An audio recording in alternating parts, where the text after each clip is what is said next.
Price Lord. Talk with Jesus என்ற ப்ரோக்ராமில் grace டிவியில் இன்னொரு விஷயமாக தேவன் உங்களோடு கூட இந்த கிரேஸ் டிவி மூலயமா பார்க்கும்படியாக கர்த்தர் கொடுத்த இந்த கிருபைக்காக நான் கர்த்தருக்கு நன்றி சொல்ல கடமைப்பட்டிருக்கிறேன். இந்த நாளிலும் கூட நாம் தேவனுடைய வசனத்திலிருந்து சில வார்த்தைகளை நாம் தியானிக்கலாம். அது உங்களுக்கு மிகவும் பிரயோஜனமாகவும் இருக்கும். பரிசுத்த ஆவியானவர் இந்த வார்த்தையின் மூலமா நம்மோடு கூட இடைப்படுவார். இன்றைக்கு நாம் தெரிந்து கொண்ட வேத வசனம் ரோமருக்கு நிருபம் 8ஆம் அதிகாரம் 1ஆம் வசனம். Romans chapter 8 and verse 1. ஆனபடியினால் கிறிஸ்து இயேசுவுக்குட்பட்டவர்களாய் இருந்து மாம்சத்தின்படி நடவாமல் ஆவின்படி நடக்கிறவர்களுக்கு ஆக்கினை தீர்ப்பு இல்லை. இன்றைக்கி நம்ம பார்க்க போகிற ஒரு தலைப்பு என்னென்றால் இன் கிரைஸ்ட், அதாவது கிறிஸ்துவுக்குள் என் வாழ்க்கை இருக்கும்போது. வேதம் சொல்லுது 2 கொரிந்தியர் 5:17 ஒருவன் கிறிஸ்துவுக்குள் இருந்தால் அவன் புது சிருஷ்டியாக இருக்கிறான், பழையவைகளெல்லாம் ஒழிந்து போயின, எல்லாம் புதிதாயின. இது நம்ம எல்லாம் தெரிஞ்ச வசனம் தான். இதுங்க, ஒருவன் கிறிஸ்துவுக்குள் அவன் லைஃப் இருக்கும்போதோ அவன் எப்படி இருக்கிறான் என்று சொன்னால் புது சிருஷ்டியாக மாற்றப்படுகிறான். அப்போ இந்த புது சிருஷ்டினுடைய வாழ்க்கை பார்த்திங்கன்னா நம்ம நிறைய முறை தியானிச்சிருக்கிறோம். புது இருதயத்தை கொடுக்குறாரு, புதிய ஸ்பிரிட்டை கொடுக்குறாரு, நியூ ஸ்பிரிட்டு கொடுக்குறாரு, நியூ ஸ்ட்ரென்த்து கொடுக்குறாரு.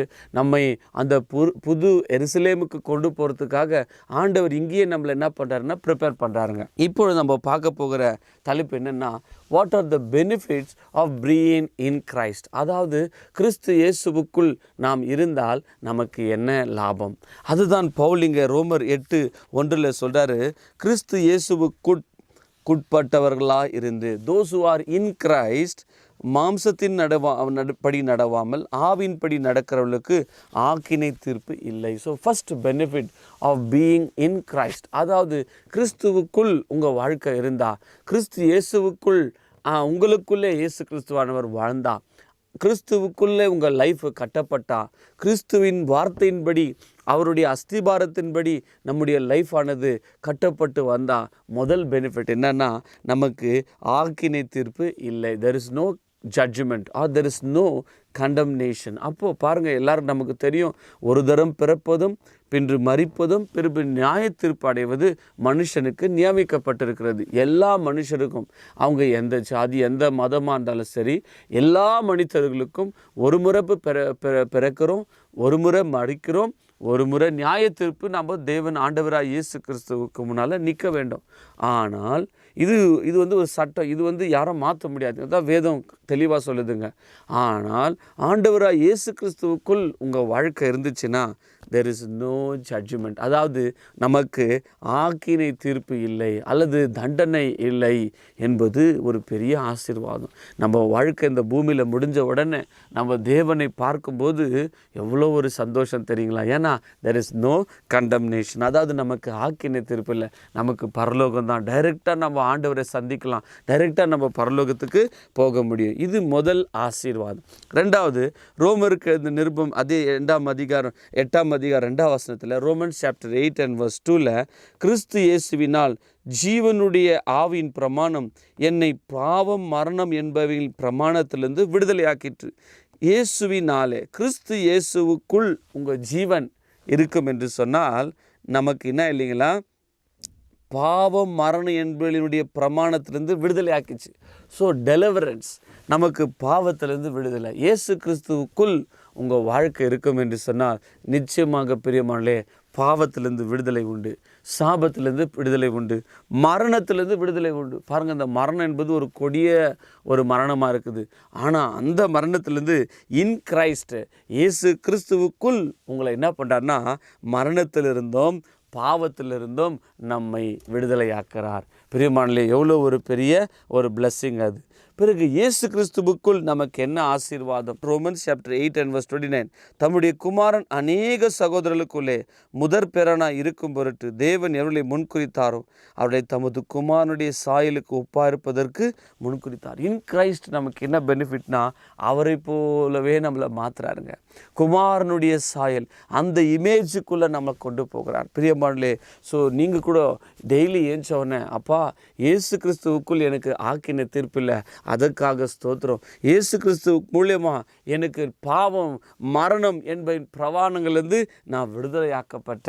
மூன்றாவது, ரோமன்ஸ் சாப்டர் 3 and verse 24 சொல்லுது, இலவசமாய் அவருடைய கிருபையினாலே கிறிஸ்து இயேசுவில் உள்ள மீட்பை கொண்டு நீதிமான்கள் ஆக்கப்படுகிறார்கள். பிரியமானே, இயேசு கிறிஸ்துக்குள்ளே நீங்கள் என்ன ஆகிறீங்கன்னா ஃப்ரீலி ஜஸ்டிஃபைடு.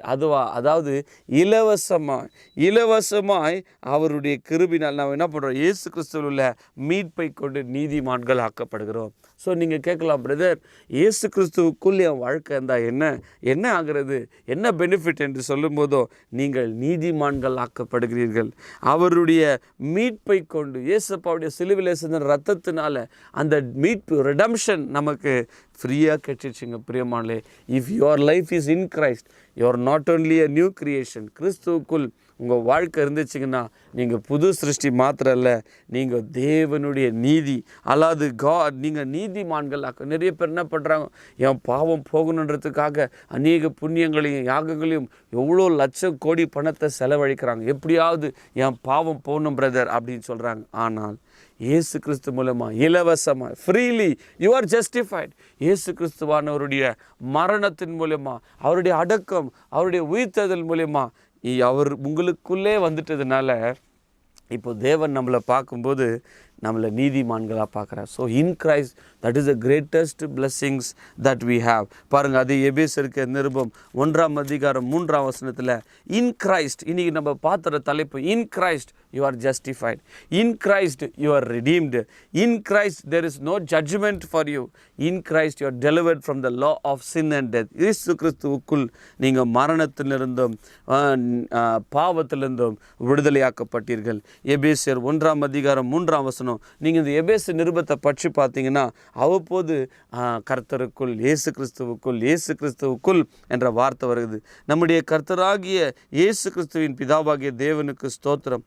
அவர் கிறிஸ்துவுக்குள் உன்னதங்களிலே ஆவிக்குரிய சகல ஆசீர்வாதத்தினால் நம்மை ஆசீர்வதித்திருக்கிறார். So what are the benefits of being in Christ?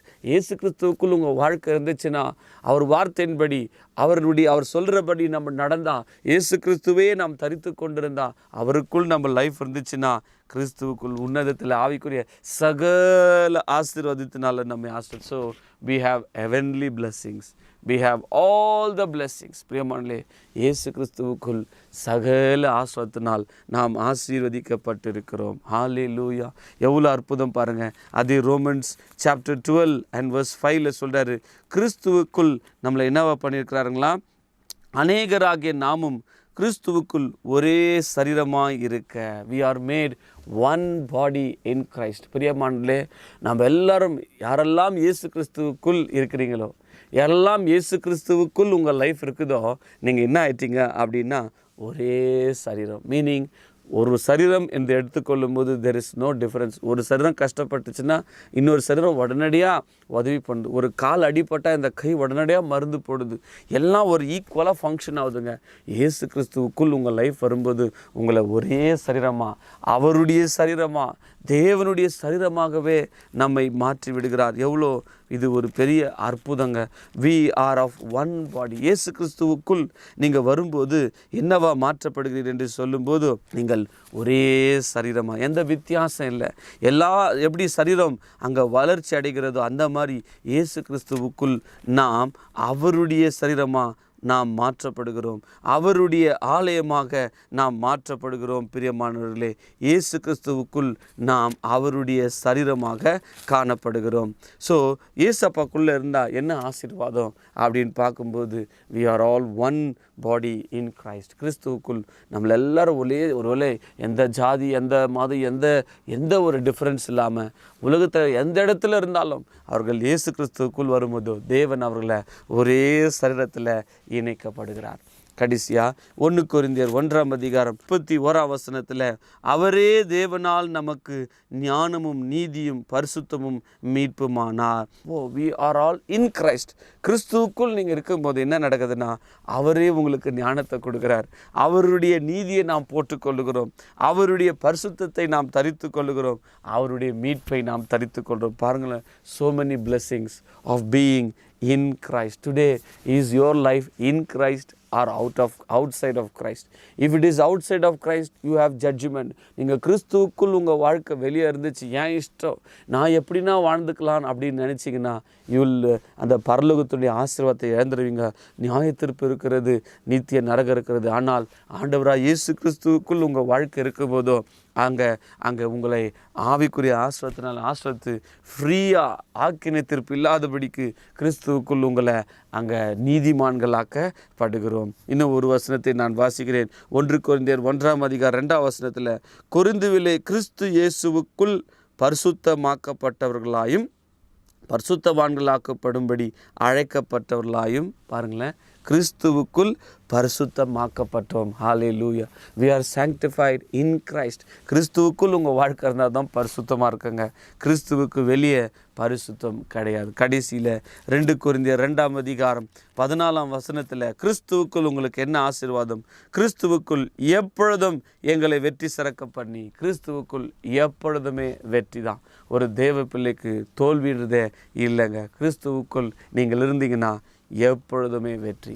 அதுக்கு தான் பவுல் எழுதுறாரு 2 கொரிந்தியர் 2:14 கிறிஸ்துவுக்குள் எப்பொழுதும் எங்களை வெற்றி சிறக்க பண்ணி எல்லா இடங்களிலேயும் எங்களை கொண்டு அவரை அறிகிற அறிவின் வாசனை வெளிப்படுத்துகிற தேவனுக்கு ஸ்தோத்திரம். அங்கே ப்ரைஸ் பண்ணுறாரு. கிறிஸ்துவுக்குள் எங்களுக்கு எப்பொழுதுமே வெற்றி இருக்குது. நம்முடைய தாட் லைஃப்பில் வெற்றி இருக்கிறது, நம்முடைய பிஸ்னஸ் லைஃப்பில் வெற்றி இருக்கிறது, நம்ம பர்சனல் லைஃப்பில் கிறிஸ்துவுக்குள் நமக்கு வெற்றி இருக்கிறது. நம்முடைய வாழ்க்கையே ஒரு வெற்றியாக மாறணும்னா இயேசு கிறிஸ்துவுக்குள் நீங்கள் இருக்கும்போது தான் அந்த பிளெஸ்ஸிங். பிரியமானே, இந்த வாக்குதத்தின் வசனம், கிறிஸ்துவுக்குள் ஒருவன் இருந்தால் அவன் புது சிருஷ்டியாக இருக்கிறான், பழசெல்லாம் ஒழிஞ்சு போச்சு. உங்கள் வாழ்க்கை கிறிஸ்துவுக்குள் இருக்கவும், கிறிஸ்துவுக்குள் பரிசுத்தமாக்கப்படவும். 2 கொரிந்தியர் 1:21 சொல்லுது. 2 Corinthians 1:21 சொல்லுது, உங்களோடு கூட எங்களை கிறிஸ்துவுக்குள் ஸ்திரப்படுத்தி நம்மை அபிஷேகம் பண்ண தேவன். கிறிஸ்துவுக்குள் நம்மை அபிஷேகம் பண்ணினார், கிறிஸ்துவுக்குள் நம்மை ஸ்திரப்படுத்தினார். இந்த நாளில் இந்த நிகழ்ச்சியை பார்த்துருக்கிற உங்களுடைய வாழ்க்கையில் கூட கிறிஸ்துவுக்குள் நீங்கள் கட்டப்பட்டு, கிறிஸ்துவுக்குள் நீங்கள் ஸ்திரப்படும்படியா, கிறிஸ்துவுக்குள் நீங்கள் அபிஷேகம் பண்ணப்பட்டவர்களா வெற்றி உள்ள வாழ்க்கை வாழ ஜெபிக்கலாம், ஜெபம் செய்யலாம். நீங்கள் எந்த இடத்துல இருந்தாலும் சரி, நீங்கள் கர்த்தரை நோக்கி முழங்கால் படிட்டு, ஆண்டவரே, என்னுடைய வாழ்க்கை கிறிஸ்துவுக்குள் காணப்பட வேண்டும், எனக்கு அந்த நீதிமான்கள் ஆக்கப்பட வேண்டும், நான் கிறிஸ்துவுக்குள் ஆசீர்வாதத்தை பெற வேண்டும், வெற்றியை பெற வேண்டும், அபிஷேகத்தை பெற வேண்டும் என்று எண்ணுகிறவர்கள் ஜெபிக்கலாம். பரலோகத்தில் வாசம் என்ற தேவனே, வானத்துக்கும் பூமிக்கும் ஆண்டவராக இருக்கிறவரே, சகலத்தையும் படைத்தவரே, வானாதி வானம் கொள்ளா தேவனே, அப்பா பிதாவே என்று கூப்பிடுகிற புத்திர சுவிகாரத்தின் ஆவியை எங்களுக்கு கொடுத்தபடினால் ஸ்தோத்திரம். இந்த வசனத்தை கிறிஸ்துவுக்குள் ஆண்டவரே எங்களை வெற்றி சிறக்க பண்ணுகிற தேவன், கிறிஸ்துவுக்குள் நீதிமான்கள் ஆக்கினீரே, கிறிஸ்து இயேசுவுக்குள் எங்களை அபிஷேகம் பண்ணினீர், கிறிஸ்து இயேசுவுக்குள் எங்களை பரிசுத்தமாக்கினீர், கிறிஸ்து இயேசுவுக்குள் எங்களுக்கு ஆக்கின தீர்ப்பில்லை, கிறிஸ்து இயேசுவுக்குள் பாவத்திலிருந்தும் மரணத்திலிருந்து எங்களை விடுதலை ஆக்கின தேவனுக்கு ஸ்தோத்திரம். இந்த நிகழ்ச்சியை பார்க்கிற ஒவ்வொருத்தரும் பரமபிதாவை ஆசீர்வதியும், இயேசு கிறிஸ்துவ நாமத்தை மகிமைப்படுத்தும். ஆண்டவரே, எல்லா தடைகளை இயேசு கிறிஸ்து நாமத்தில் நீக்கி போடுங்க. தூய ஆவியானவர் தாம் இந்த வசனத்தை 100-60 அதை நாங்கள் விதைக்கும் போது பலனடைய செய்தருளும்படியா இயேசு இரட்சகர் நாமத்தில் யாருக்கு அந்த வார்த்தை ஆயத்தமாக இருக்கிறதோ, இந்த வசனம் அவர்களுக்கு ஆண்டவரே தொடுபடியா, ரீச் ஆகும்படியா அவர்கள் வாழ்க்கை மாற்றப்பட ஜெபிக்கிறோம். இயேசு கிறிஸ்துவின் பரிசுத்தமாக்குதல்னால பரிசுத்தமாக்கப்படட்டும். ஆண்டவரே, அவங்க லைஃப் பரிசுத்தமாக்கப்படட்டும். இயேசு கிறிஸ்துவின் நாமத்தில் வேண்டிக் கொள்கிறோம் பிதாவே, ஆமேன். God bless you.